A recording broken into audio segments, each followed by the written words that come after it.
ఈ సృష్టిలో ఎన్నో లోకాలున్నాయి. కానీ ధర్మం నడిచిన భూమి మాత్రం ఒకటే ఉంది. ఆ నేల రహస్యాలు, దేవాలయాలు, ఋషుల జ్ఞానం, వేదాల శబ్దం, దేవతల కథలు ఇవన్నీ మీకు పరిచయం చేసే యాత్ర నారద టాక్స్. ప్రపంచం వేల సంవత్సరాలుగా ఒకే ప్రశ్న అడుగుతుంది. భారతదేశం అంటే ఏమిటి?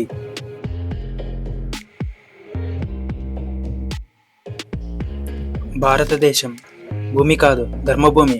సనాతన ధర్మ పుట్టిన నేల. ఇక్కడ ప్రతి అడుగు ఒక యజ్ఞమే, ప్రతి శ్వాస ఒక మంత్రం, ప్రతి జీవనం ఒక సాధన. ఇది దేవతలు ఆమోదించిన ప్రాంతం, మనుషుల ధర్మాన్ని జీవనంగా మార్చుకున్న భూమి. సనాతన ధర్మానికి మూలం వేదాలు.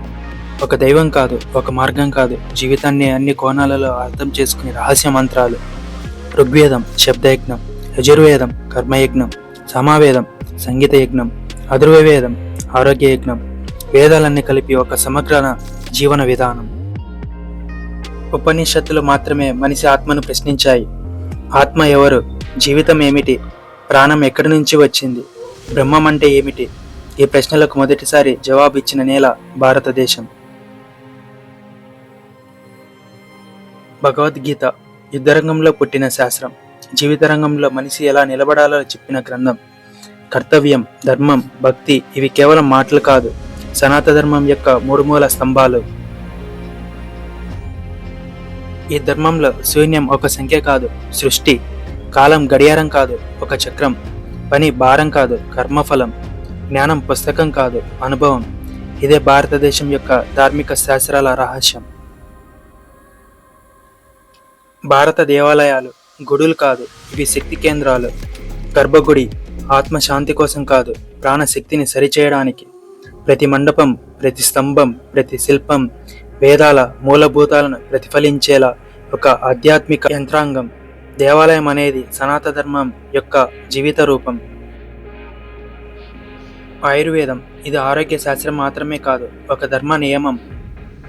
మన శరీరంలో ప్రకృతి ప్రవాహం ఎలా సాగాలో మన పూర్వీకులు అద్భుతంగా అధ్యయనం చేశారు.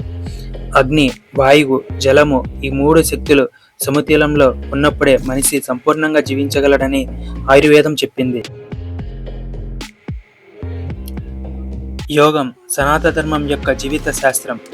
యమ, నియమ, ఆసనం, ప్రాణాయామం, ధారణ, ధ్యాన ఇవి కేవలం స్టెప్స్ కాదు, ఆత్మ పయనం. యోగం మనిషిని దేవుని దగ్గరకు తీసుకువెళ్ళే సహజ మార్గం.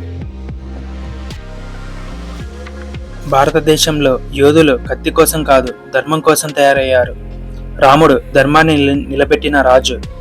అర్జునుడు ధ్యానంతో బాణం వదిలిన యోధుడు. భీష్ముడు నియమానికి సంకల్పమైన దేవత శక్తి. భారతదేశంలో సంప్రదాయం అనేది అలవాటు కాదు, తత్వం. దీపం వెలిగించడం అంధకారాన్ని తొలగించే యజ్ఞం. గోమాత పూజ ప్రకృతి సంపదను కృతజ్ఞత. పట్టు వేయడం శ్రమకు శిల్పకళ. పండగలు ఋతువులకు అర్థం చేసుకుంటూ ప్రకృతితో కలిసి జీవించే విధాన పద్ధతి. ప్రపంచం అడుగుతుంది, వాట్ ఈజ్ ఇండియా? జవాబు జియోగ్రఫీ కాదు, జీవశాస్త్రం కాదు, విద్య వ్యవస్థ కాదు. జవాబు సనాతన ధర్మం. నేను నారదుడు ఇంకా ఎన్నో దేవాలయాలు, ఎన్నో పురాణాలు, ఎన్నో ధార్మిక రహస్యాలు మీకు చెప్పాలి. తర్వాతి వీడియోలో మరో గొప్ప అద్భుతం చూపిస్తాను. అప్పటి వరకు ధర్మాన్ని గౌరవించండి, సంస్కృతిని నిలబెట్టండి, భారతదేశాన్ని అర్థం చేసుకోండి.